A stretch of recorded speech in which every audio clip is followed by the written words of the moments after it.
Yes, we finally got to it, boys. Neo Tokyo Turbo Drive 84. Yes. This will be a review of the TeamLiquid map contest submission bar by Superhuman to the Challenge 2 category with these slowing zones.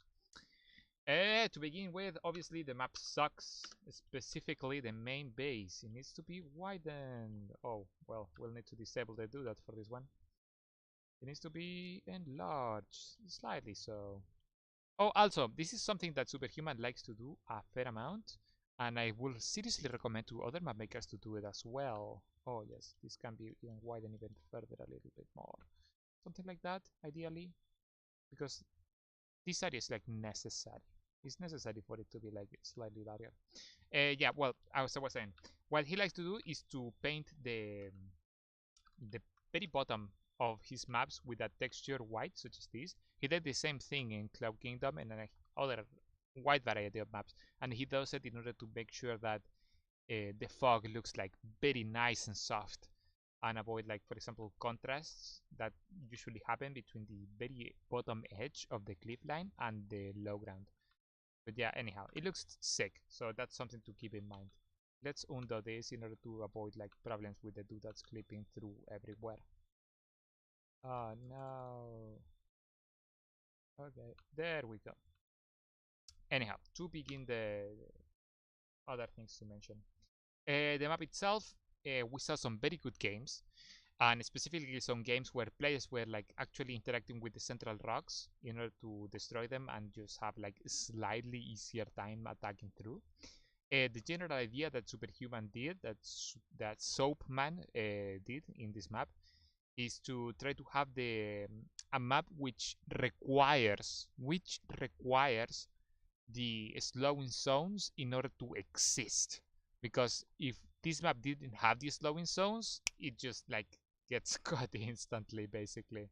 Unless it had like some very serious, like hard, like nail biting choke points in here, something like this, but for all of them. And even then, that will be like kind of meh still. So the slowing zones like play their part in order to allow this map to exist. So that's obviously interesting. When it comes to the alternative forts, it is like very solid. Like this setup with the slowing area and heat in order to force players to need them to take like a slightly little to put attention to their forces and to their army placements. So that is like a benefit. I will be concerned as well, just like I mentioned for Marra's map. What was the name? Winter's Gate. That there could be like a small concern of, for example, Terran players abusing this overly so against Zerg. Zerg with Banelings, obviously the Marines will like shred Banelings in here. So that's kind of a but that's not that much, because Zerg players can still transition into like Roach Hydra or like Hydra Link Ben, and the Hydras is still like will fare like more or less decently, like not facing like Marine siege tank, but like holding off and trying to push back from this area. Also, it can be like flanked from the other side, so that's acceptable as well. Other flank, so that's still like all right. The corner bases, I'm not a fan of them particularly. So I think that they are like that's how I will put it basically.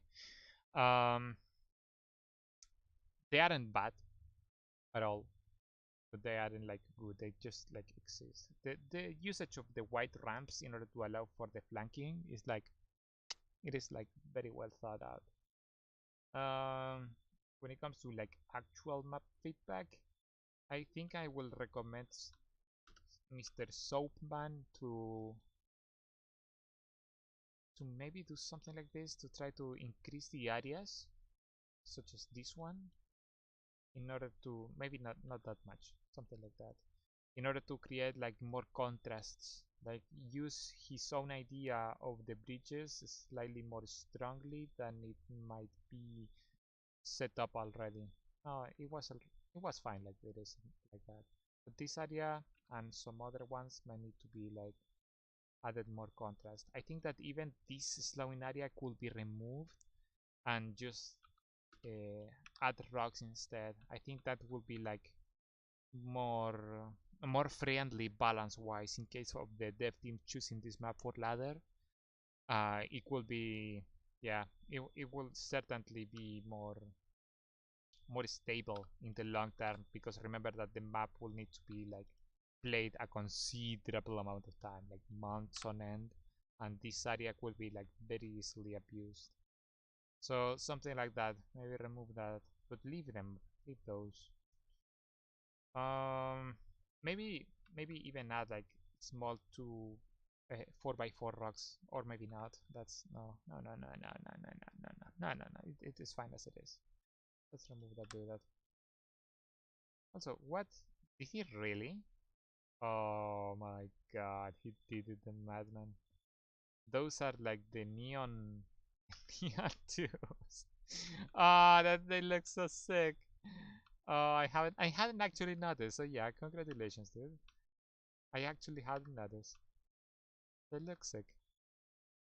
Anyhow, I think that is basically it for Neo Tokyo Turbo Drive 84. It is a very nice, like, visually distinctive map.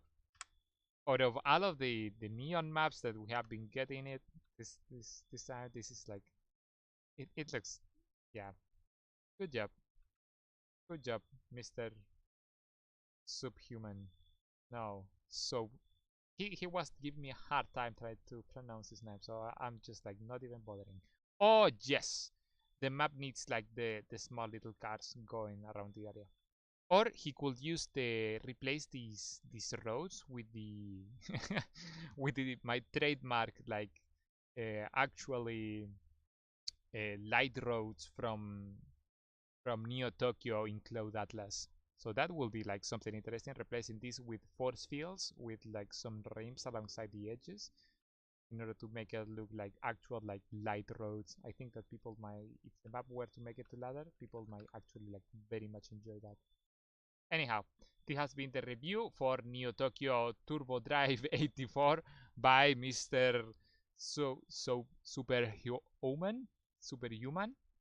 And take care, guys. This was submitted to the challenge 2 category for the TeamLiquid Map Contest 12. And take care, guys, and see you. This is my final map review. So yeah, go see the other videos. Take care, guys. See you next TeamLiquid Map Contest. And also, remember to check the feedback thread, the future feedback thread, once TeamLiquid Map Contest has finished. And take care, guys. See you around.